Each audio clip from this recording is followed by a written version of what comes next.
Hello again, my beautiful watchers. I am just here to remind you that I'm having to take some downtime from hosting my own episodes due to damaged vocal cords. This week's episode is being covered by my good friend Garrett, aka Ilnej. Do remember that all the writing and editing is still mine, so if there are any glaring mistakes, I'm the one who made them. Enjoy. Hello, Dom's beautiful watchers, I'm Ilnej, and welcome to every thought Dom has on The Witcher in no particular order. This is neither a Lost in Adaptation, or a book review, or a history of video, but a combination of all three. This could be an interesting new format for Dom to try, or some nonsensical rambling that he's saddled me with. Yay.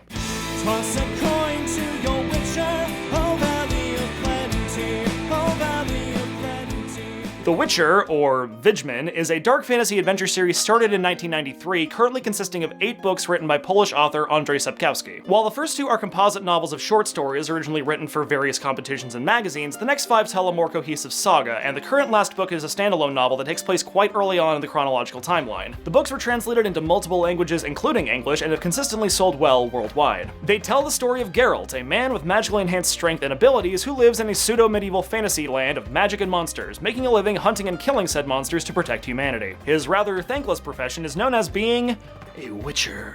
Occasionally joining him is Yennefer, a very powerful sorceress and his on-again, off-again girlfriend, and his adopted daughter Ciri, a former princess usurped from her home by foreign invaders whom he has to protect from all manner of people who want her dead, or worse. Aside from just being a pretty solid set of books, what sets The Witcher apart from other fantasy series is the unusually plentiful and varied mediums into which it's crossed over the years, boasting an impressive array of sequels, spin-offs, and adaptations. A run of comic book adaptations followed the book's publication very quickly in 1993. The first on-screen adaptation took the form of a 2001 Polish film, which itself spawned a sequel in the form of a 13-episode TV series. The English title of the film is The Hexer, a less popular interpretation of Wiedźmin that was used in early translations of the book. Sapkowski apparently has a very low opinion of the film and the series, judging by the fact that the word he uses to describe them can't be uttered in polite company. A video game entitled The Witcher Crimson Trail was released in 2007. Intended as a sequel to the novels, the story involved many of the book's characters but takes place many years later. This was followed by The Witcher 2 Assassins of Kings in 2009 and The Witcher 3 Wild Hunt in 2015, the latter being so popular it's sometimes regarded as one of the greatest video games of all time, and almost certainly revitalized mass interest in the book series. Even card and board game adaptations have sprung up here and there. And finally, there's the 2019 Netflix adaptation starring Superman himself, Henry Cavill. Going forward, there will be spoilers for said Netflix series, so be warned and at peace with that if you choose to venture forth. Reception to this latest dive into the world of The Witcher seems to be mixed to good, with people enjoying a return to the slightly more campy Xena Warrior Princess style fantasy setting after we were all burned by the disappointing nosedive Game of Thrones took in its final season. And no doubt, even if you haven't seen it yet, you'll have heard someone humming the song from episode 2 that went viral on social media. And if you haven't, I have a cover of it right there. Cross-promotion. Some critics weren't super impressed with Henry Cavill's performance, but honestly, I'd say a character who just grunts and swears all the time is perfect for a performer of his range. The most common complaint with this series is the confusion that arises from the fact that despite sharing comparable screen time, the 3 main characters of the show are all working through 3 completely different and vastly unevenly lengthed timelines that barely overlap until they finally converge in the final episode of the season. This is not explicitly stated at the start of the show, instead being revealed with less and less subtle hints throughout until it's fairly unmissable, sparking mid-season comments such as, "Wait, isn't that the incest king from the last episode? Did she just say it's been 30 years? Why hasn't anyone aged? Hang on, she was definitely dead, what the hell?" As best as I can discern, Yennefer's story takes place over about 70 years, Geralt is at least 15, possibly much longer, and the young Princess Ciri's is barely 2 weeks. Showrunner Lauren Schmidt-Hissrich claimed that this was partly inspired by the 2017 film Dunkirk, which used a similar format. To be fair, while the decision to let the realization creep up on you can cause a distracting amount of confusion, the timelines are not inaccurate to the book.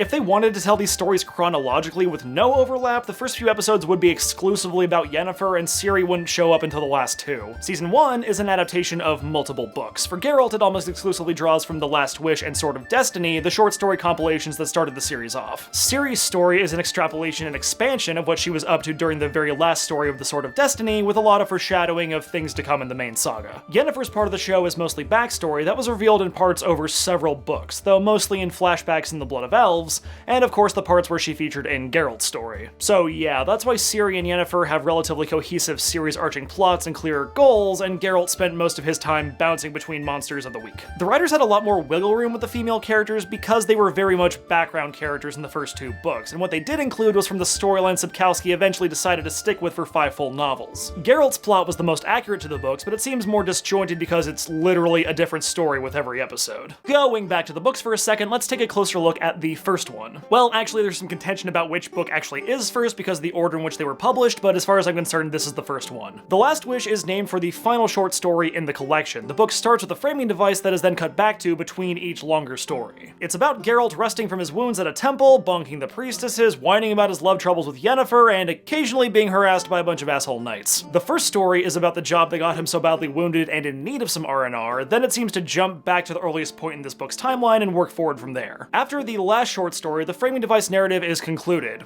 Then it jumps back to just before it was concluded to reveal something more dramatic and significant about Geralt's multi-book spanning fate. So yeah, say what you want about Netflix, the fact that The Witcher has a confusing timeline is super accurate to the books. This is something that calms down a bit in the main saga, which seems fairly linear from what I can tell. If you look at which stories match up with which episodes, Netflix seems to be sort of following the basic structure, but with some notably out of sequence. However, if we sort the stories into chronological order, it doesn't help at all, and I don't know where I was going with that. The episodes that were working from the first book really don't do a bad job adaptation-wise. The 3 that were pulled from Sword of Destiny do take a few liberties, but not to the point of being in name only. Were this show to feature in a Lost in adaptation someday, specifically regarding Geralt's parts taken from The Last Wish, it might actually get a pretty good review.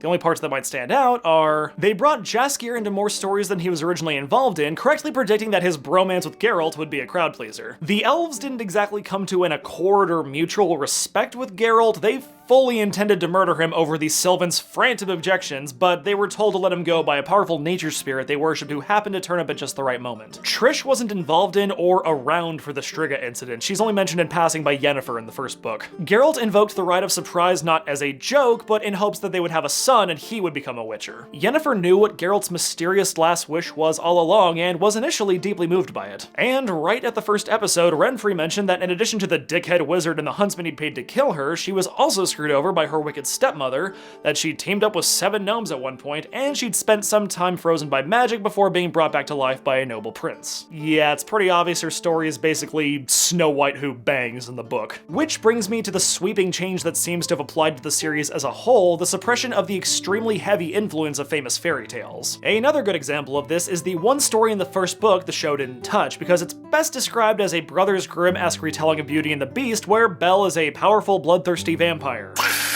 Hisrick seems to be trying to push the unique elements of Sapkowski's world and suppressing the parts where he was parodying existing myths and legends with either a dark or ironic twist. This is okay for now, but it leaves me wondering how they're going to handle the later books in the saga if they get that far. My prediction is they're going to deviate further and further from the source material as time goes on. Speaking of, as I said, there are more liberties taken with the 3 episodes based on the Sword of Destiny stories. I won't go into all of them, but some of the more interesting ones are the omission of the bathtub orgy between Geralt, Brotch the Dragon, and his 2 bodyguards. They made up the 3rd act breakup between Geralt and his one true love, Jaskier.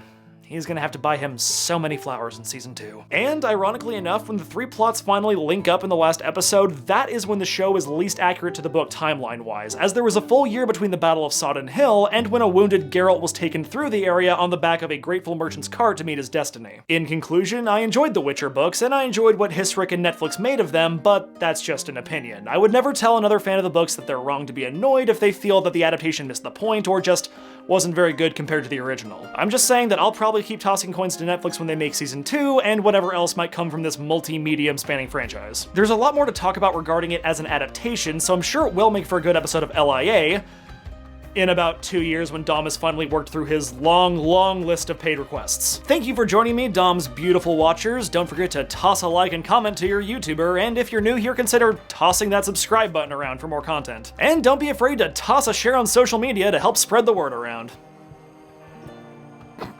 Toss. If you've enjoyed our time together and would like to engage with some of these nerdy franchises a bit more musically, then you might consider clicking my channel right up there. Have a most pleasant day, and I hope to see you soon. At the edge of the world. Much love and appreciation to my patrons of honour, Shelby Hotes and Matthew J. Brish. Brings you to mourn. He thrust every oath.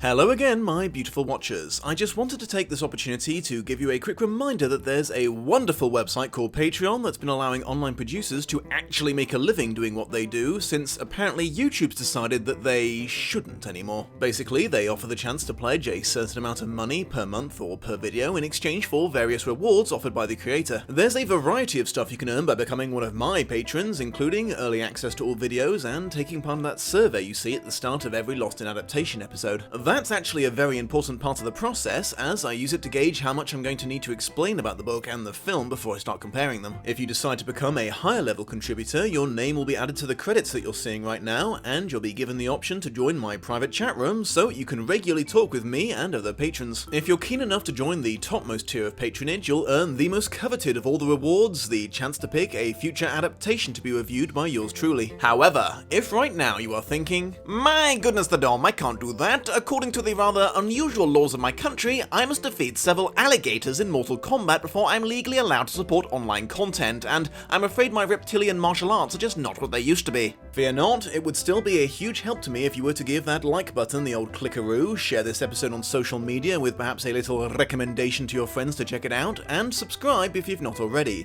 It really helps my channel grow and reach new beautiful watchers. I hope you have a most pleasant day, and I will see you in the next episode. You need a nap. Toss your Witcher off. Hello, I'm Jason Statham, and I'm here to talk to you about The Witcher. It's the last British accent you're allowed to do during this entire film. When you say British, do you mean all of the UK, Yes. or... All of the United Kingdom of Great Britain and Northern Ireland. Just so You need a nap. Oh, it was shit. I thought you were dying, you little shit. You just wanted to come in. I shit my pants, and he's just like, hello. Dom Noble, 2020. Yeah. I thought you would die. If you let me in, I wanna go Well, he out. was not like this. Wow. He's like, no, fuck you. That's No, not the song! Not the song! Into which it's crossed over the years. That's an edit that I wanted to make, and now I'm struggling with it. Damn. I will dance like a little monkey. I need you to move the script for me. Where are my gummy bears? First you pluck the Vidgeman. Stop doing things for Richmond. And then you I told you what would happen if you did the accent.